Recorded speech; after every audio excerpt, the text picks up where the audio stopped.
Eh Louis, c'est moi. Ouais, encore une fois, eh bien, pourquoi? Pour vous raconter une nouvelle histoire. Écoutez bien, parce que cet esprit, il explique pas mal de choses. Il était 2h30 du matin, il me réveille. Frère, viens, j'ai quelque chose à te dire. Je le regarde, ce personnage, et je sais que c'est un guide. À côté de lui, il y en a un autre, légèrement en retrait. Dans mon bureau, je prends mon bloc et je commence à écrire ce qui me passe dans la tête. Frère, disait-il, je vais te conter mon histoire. Je n'ai jamais rien compris sur la Terre. J'ai jamais voulu comprendre plutôt. Pourtant, ma femme me disait souvent, chérie, tu souffres parfois, t'as des ennuis parfois. Prie Dieu, peut-être qu'il t'aidera. Tiens, regarde l'enfant. J'avais, c'est vrai, une enfant à l'époque. Regarde, elle joue. Je vais lui poser une question et écoute bien ce qu'elle va dire. Ma chérie, avec qui joues-tu? Et l'enfant disait alors, je joue avec ma petite copine. Parfois c'était un petit garçon. Voilà, ce sont des anges qui viennent jouer avec. Un enfant ne joue jamais seul. Tu ne veux pas croire que Dieu existe. Et c'était vrai. Moi, Jésus, Marie, les apôtres, tout ça, c'était une jolie utopie créée par des églises, et je n'y croyais pas du tout, parce que, après tout, c'est vrai, et je m'en suis aperçu beaucoup plus tard encore, et encore cette nuit, parce que pourquoi Dieu aurait-il enlevé ma mère après quelques heures de coma? Elle était gentille, elle était aimante, je l'aimais beaucoup. Pourquoi aurait-il guidé vers moi un camion de 30 tonnes, bousillé ma voiture et tué ma femme et mon enfant de 5 ans? On n'a rien fait au bon Dieu, non? Alors pourquoi j'irais croire ces choses-là? Mais maintenant j'ai changé d'idée. Oui. Oh, c'est pas vieux, hein, depuis quelques instants, parce que j'ai quand même réfléchi. Et pourtant, il y a quelque temps déjà, j'aurais dû réfléchir. Parce qu'une nuit, je me réveille pour aller aux toilettes et je m'assois sur le lit et je tombe par terre. Et depuis, eh bien, j'étais bardé de tuyaux parce que je ne pouvais ni parler, ni manger. À peine respirer d'ailleurs, hein, j'étais branché. Et puis, je pouvais seulement réfléchir. Mais réfléchir à quoi et à qui? À tous mes tristesses, mes malheurs que j'avais engendrés et qui m'avaient été donnés sur la terre, soi-disant par un Dieu d'amour. Si Dieu était si bien et si bon et si joie et amour, aurait-il fait tout ce malheur autour de moi?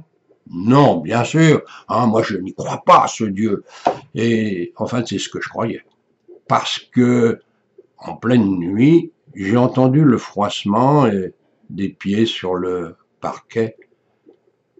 Et j'ai dit, tiens, là l'infirmière. Mais devant moi est apparue une femme. Ma femme. Mon chéri, disait-elle, regarde, pourquoi ne m'a pas voir cru? Si tu m'avais seulement écouté au moins une fois, tu pourrais voir beaucoup de choses que tu n'as jamais vues et que tu ne peux pas encore comprendre. Elle avait disparu aussitôt, mais est apparue alors l'horreur pour moi. J'aurais pu crier, je l'aurais fait, mais je ne pouvais pas crier. Ma langue était collée au palais. Si je pouvais parler, des fois, oui, j'essayais, mais c'était un charabia incompréhensible. Et là, devant moi était apparue celle en qui je n'avais jamais cru. Marie. Marie, celle des évangiles, une beauté magnifique.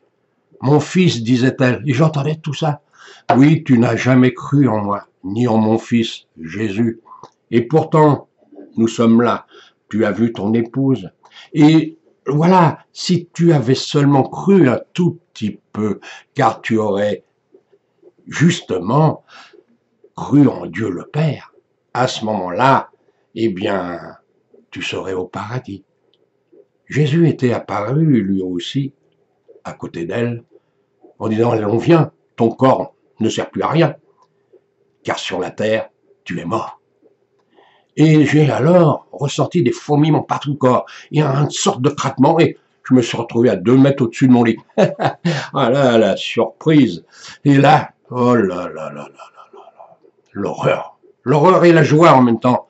Car je voyais ma mère, mon père, mes enfants, je voyais tous ceux que j'avais aimés dans ma vie, dans mes vies, car j'avais vécu beaucoup, et en quelques secondes, quelques instants, j'avais tout compris ce que j'avais fait depuis que j'étais né, il y a des milliers d'années. Eh oui, et j'avais tout perdu. Parce que le paradis, je voyais, c'était merveilleux, c'était sensationnel, et je ne pouvais plus rien faire, car j'avais tout brisé ma vie sur la terre en ne croyant en rien. Tu honoreras Dieu le Père et tu y croiras en lui. Jamais je n'avais cru en Dieu et maintenant je payais la note.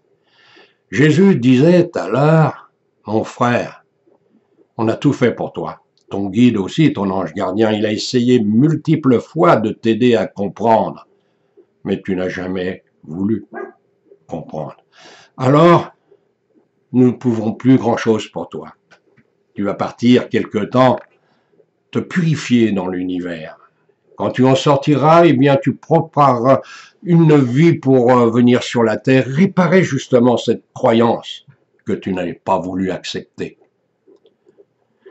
Et là, ben, espérons-le, tu remonteras au ciel encore une fois. Nous l'espérons. Dieu parmi les dieux. Et il avait disparu et tout le monde avait disparu. Mais apparut alors un être et je l'ai reconnu tout de suite. Je savais que c'était mon ange gardien. Je savais que c'était lui qui, depuis toujours, me parlait dans le creux de l'oreille. Mais je ne savais pas, moi je croyais que c'était mon imagination.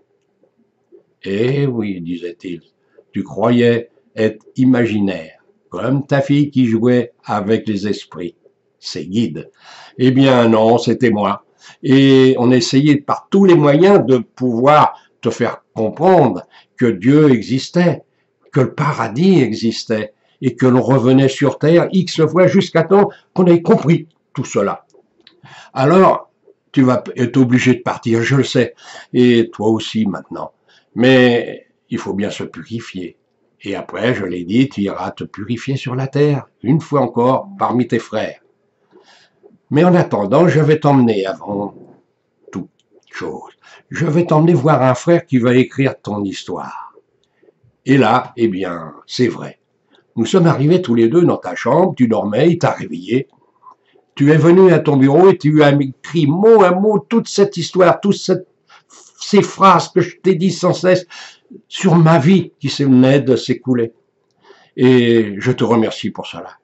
Alors je dis, prie pour moi, frère. Prie parce que je vais rentrer, je le sais, maintenant dans la nuit éternelle pour un certain temps. Et j'ai peur de ça. J'ai déjà des angoisses qui montent en moi. Et lorsque tu auras écrit et diffusé peut-être cette vidéo sur des écrans, je le souhaite de tout cœur.